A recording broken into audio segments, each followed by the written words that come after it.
Dengar ketutangan, sudah tahu Sani Koko Senang mau fak. Nak fak siapa? Ada satu parlimen yang YP, Kepala Masuk Ayub. Dia kata, kalau satu perempuan kena logo, itu logo mi orang, kalau dia punya hati, ada ingat sendiri salah, bolehlah kahwin sama itu kena logo mi perempuan. Dia kata umur 9 umur sampai 12 yang umur, perempuan ni, badan dia sudah macam 18, itu logo mi orang. Kalau logo sama ini perempuan, kalau bolehlah kasih satu kali chance sama dia, kahwin sama ini kena penlogo punya perempuan, anak-anak. AYB, kalau lu punya cerita, boleh terima Layat boleh terima you punya cerita. Saya ingat Layat semua Kepala Masuk Ayub. Satu teras sekolah punya orang, dia pun tahu apa panggil logo AYB. You ada isteri, you ada anak perempuan.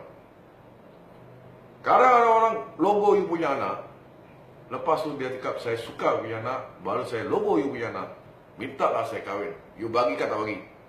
Kalau you bagi, saya cakap sama you, kongsi facai.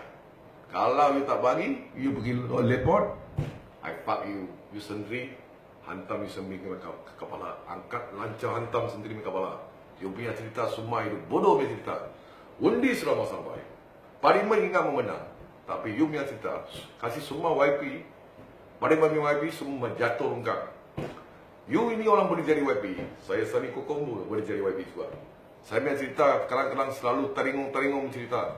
Tapi you lagi teringung sama saya. Apa boleh cerita, apa tak boleh cerita, ingat fikir dulu, baru cerita. Jangan suka-suka cerita.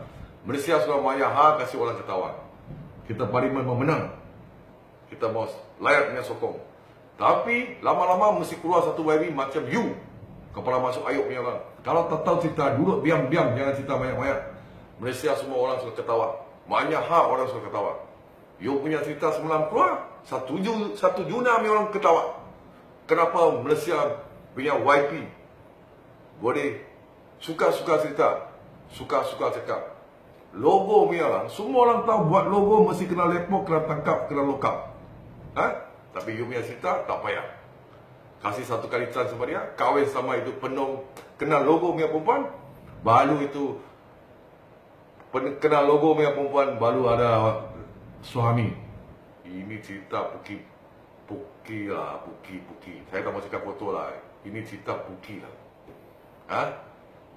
Sekarang satu dunia lagi ketawa. Satu dunia yang ketawa Malaysia keluar YB macam ni. Tak ada YB lagi ke? You undi ke belinya?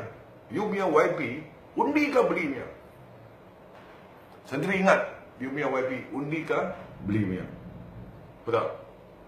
Tak mau orang cerita lagi lah. Tak mau kasih orang ketawa lagi lah. Tolonglah. Tolonglah YP semua. Tolonglah. Apa mau cakap, apa mau cerita apa, fikir dulu baru cerita. Jangan suka-suka cakap. Kalau tak tahu cerita, duduk diam-diam sana. Bagi itu orang pandai cerita, orang cakap. Sekarang top lah Malaysia lama. Top lagi sekali. Top mana? Top 1 Junior. 1 Junior orang tahu kita Malaysia punya YB cakap.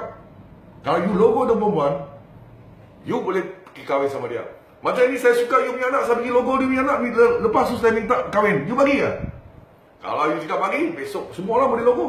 Kalau semua orang sudah dengar dia cakap, kita suka itu perempuan, kita taker dia tak dapat, kita boleh pergi logo sama dia. So logo sama dia, kita kahwin sama dia. Boleh ke? Kalau boleh, janganlah cerita macam ni. You punya cerita Tuhan sudah malah. Tuhan betul-betul malah. Malah betul-betul. Bukan layak malah sama you, Tuhan pun malah sama you. Ingatlah. Ingat betul-betul lain kali baru cerita. Jangan kasih orang ketawa lah. Kita lagi Malaysia punya YP, semua teras sekolah punya. Macam sekai punya cerita keluar. Fuck.